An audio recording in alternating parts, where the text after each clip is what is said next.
મુક્તક haiku, એમાં પહેલું છે દુહામાં માં. એના લેખક કવિ છે દુલાભાઈ કાગ. એમનો જન્મ ભાવનગરના મજાદર ગામે થયો. કાગવાણી ભાગ 1 થી 7 તેમણે લખી છે. તેમની કૃતિઓમાં વિનોબા ભાવેની તો ઘર જાશે, જાશે ધરમ, શક્તિ ચાલીસા, ગુરુ મહિમા, ચંદ્રબાવની, સોરઠ બાવની. તેમને ભારત સરકાર દ્વારા પદ્મશ્રીનો પુરસ્કાર મળ્યો હતો. પછી મુક્તકમાં દશા અને દિશા, એમાં લેખક કવિ છે વેણીભાઈ જમનાદાસ પુરોહિત. તેમનું ઉપનામ સંત ખુરશીદાસ હતું. તેમના કાવ્ય સંગ્રહોમાં સિંજારવ, ગુલજાર શાયરી, દીપ્તિ, આચમન. તેમની વાર્તા સંગ્રહોમાં અંતરના દીવા, વાંસનું વન, સેતુ. કાવ્ય પ્રયાગમાં એમણે વિવિધ કવિઓની કાવ્ય રચનાઓના આસ્વાદ કરાવેલા છે. પછી હાઈકુ છે. હાઈકુમાં સ્નેહરશ્મિ, એમનું પૂરું નામ ઝીણાભાઈ રતનજી દેસાઈ છે. તેમનો જન્મ વલસાડ જિલ્લાના ચીખલી ગામે થયો હતો. 1921માં ગુજરાત વિદ્યાપીઠમાંથી વિનીત થયા. એમના કાવ્ય સંગ્રહમાં અર્ધ્ય, પનઘટ, અતિથિની પાખમાંથી, ક્ષિતિજે જ્યાં લંબાવ્યો હાથ, નિજ લીલા. તેમને રણજીતરામ સુવર્ણચંદ્રક 1967માં મળ્યો હતો. નર્મદ ચંદ્રક 1985માં મળ્યો હતો. પછી મુરલીધર રામચંદ્ર ઠાકુર છે. એમનો જન્મ ઈડરના કુકડિયા ગામે થયો હતો.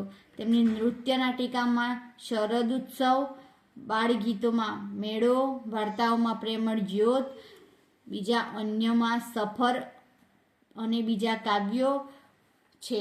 પછી 3 રાવજી છોટાલાલ પટેલ.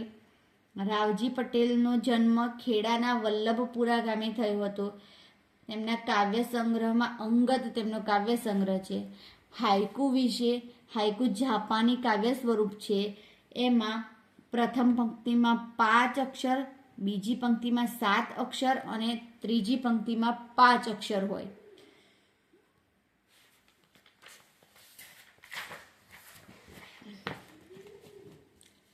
પ્રશ્નોમાં કવિ કાગની દ્રષ્ટિએ બાળપણ વર્ણવવું. તો કવિ કાગે દુહામાં માં અને તેના નિર્વ્યાજ પ્રેમનો મહિમા વર્ણવ્યો છે. મોટા થયા પછી માં શબ્દના ઉચ્ચાર સાથે જ માનો ખોળો, તેની હૂંફ, તેના વાલ, લાડ, પ્રેમ સાંભળી આવે છે. આખું બાળપણ સાંભળે છે. કવિ મોટા થયા, માન પ્રતિષ્ઠા મળ્યા, પણ તેમને માના નિર્વ્યાજ પ્રેમ વિના જીવન અધૂરું લાગે છે. માના પ્રેમ વિના જીવનમાં મળેલી મોટપ કવિને તુચ્છ ને કડવી લાગે છે. આમ કવિને માને લીધે બાળપણ ભર્યું લાગતું હતું. હવે માં વિનાનું જીવન નિરર્થક લાગે છે.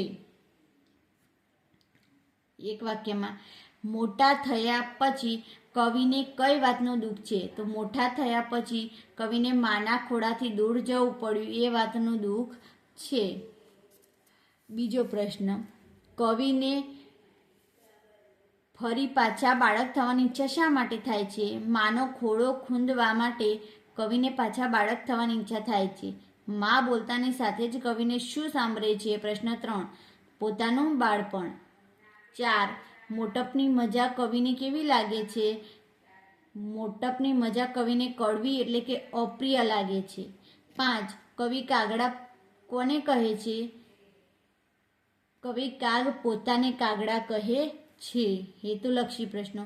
દુહો કયા સાહિત્યનો કાવ્ય પ્રકાર છે? તો ચારણી. માં દુહાના રચયિતાનું નામ? દુલાભાઈ કાગ.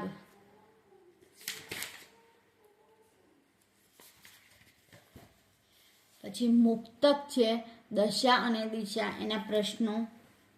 દશા અને દિશા વિશે કવિનું શું કહેવું છે? દશા અને દિશા વિશે કવિનું કહેવું છે કે માનવીના જીવનમાં કોઈ વાર માઠી ગ્રહદશા ચાલતી હોય ત્યારે તેનાથી તે વિચલિત થઈ જાય છે, તેનો ગુલામ થઈ જાય છે, તો તે ખુમારીપૂર્વક જીવન જીવી શકે નહીં. હકીકતમાં તેની જીવનની સાચી દિશાની જાણ નથી. આથી તે દશાને જ પૂજે છે. દશા એટલે કે ભાગ્યને આધારે બેસી રહેવા કરતાં ખુમારીપૂર્વક સાચી દિશા જાણી તે પુરુષાર્થ કરતો રહે તો તેને જીવનમાં સફળતા પ્રાપ્ત થાય છે. એક વાક્યમાં ઉત્તર લખો. કેવા લોકો ખુમારીપૂર્વકનું જીવન જીવી નથી શકતા? તો જે લોકો પોતાની માઠી ગ્રહ દશાથી વિચલિત થાય છે અને તેના ગુલામ બની જીવનથી હારી જાય છે, તે ખુમારીપૂર્વકનું જીવન જીવી નથી શકતા. પછી 2, દશાથી ગભરાઈ જનારા કોનાથી અજાણ છે? દશાથી ગભરાઈ જનારા સાચી દિશાથી અજાણ છે. કવિએ દશાને કોની જેવી કહી છે? તો કવિએ દશાને સડક જેવી કહી છે. સડક કોને રોકી શકતી નથી? શા માટે? પુરુષાર્થ કરનારને સડક દશા કે ભાગ્ય રોકી શકતી નથી, કારણ કે તેનામાં પરિશ્રમથી આગળ વધવાની ખુમારી છે. હેતુલક્ષી પ્રશ્નો. દશા અને દિશા મુક્તકના રચયિતાનું નામ જણાવો. તો વેણુભાઈ પુરોહિત. ઉત્તમ મુક્તક કોના જેવું મૂલ્યવાન હોય છે? તો ઉત્તમ મુક્તક પાણીદાર મોતી જેવું મૂલ્યવાન હોય છે. પછી હાયકુમાં પ્રશ્ન 1, અંધકારની પીંછી અને દીપ દ્વારા કવિ શો બોધ આપે છે? અંધકારની પીંછી અને દીપકના પ્રતીક દ્વારા કવિ બોધ આપે છે કે જેમ અંધકારની પીંછી ભલે ચારે બાજુ ફરે અને તે સ્થળને અંધકારમય કરી દે, પરંતુ તેનું દીવા પાસે કાંઈ ચાલતું નથી, અર્થાત તે દીવાને પોતાના અંધકારમય રંગથી રંગી શકતો નથી. એ જ રીતે અનેક અસત્યો ભેગા થાય તો પણ તે સત્યને ઝાંખું પાડી શકતા નથી. મુરલી ઠાકુર પ્રશ્ન 2, મુરલી ઠાકુર હાઇકુ દ્વારા શું કહેવા માંગે છે? મુરલી ઠાકુર હાઇકુ દ્વારા કહેવા માંગે છે કે ઘર નાનું હોય કે મોટું એના આધારે ઘરની ખાનદાની નક્કી થતી નથી, પરંતુ એ ઘરમાં વસતા માનવીના સંસ્કાર અને પ્રતિષ્ઠાના આધારે ઘરની ખાનદાની નક્કી થાય છે. પ્રશ્ન 3, રાવજી પટેલ માછી અને માછલી દ્વારા શી વ્યંજના પ્રગટ કરે છે?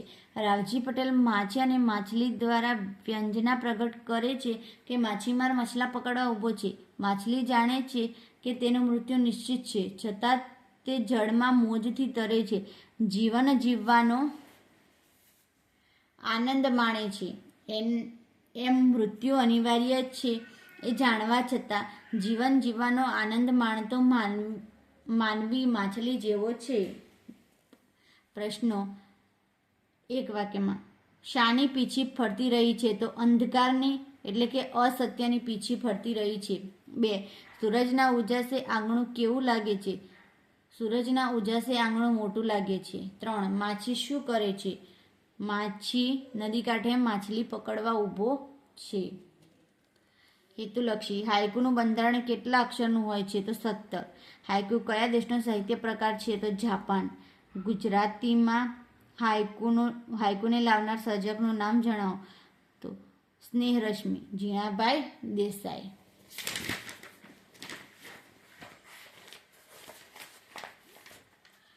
4, બીજા હાઇકુના રચયિતાનું નામ જણાવો. તો મુરલી ઠાકુર.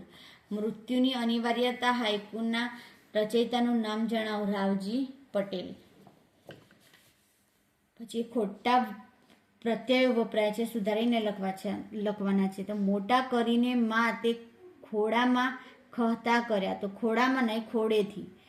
સડકના ખુદનારાને સડક ચાલી નથી શકતી. સડકના નહીં, સડકને.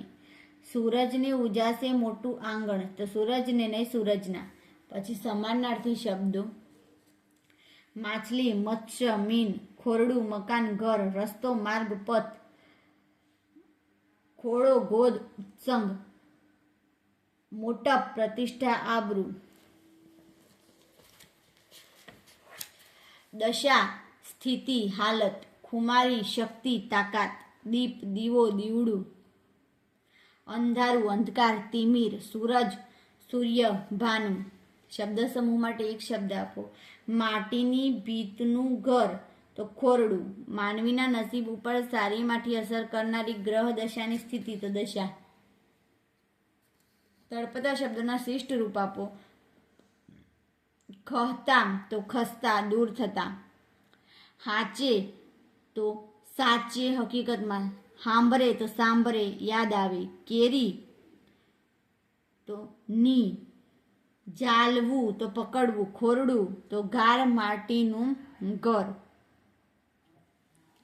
પછી જોડણી સુધારીને લખવાની છે.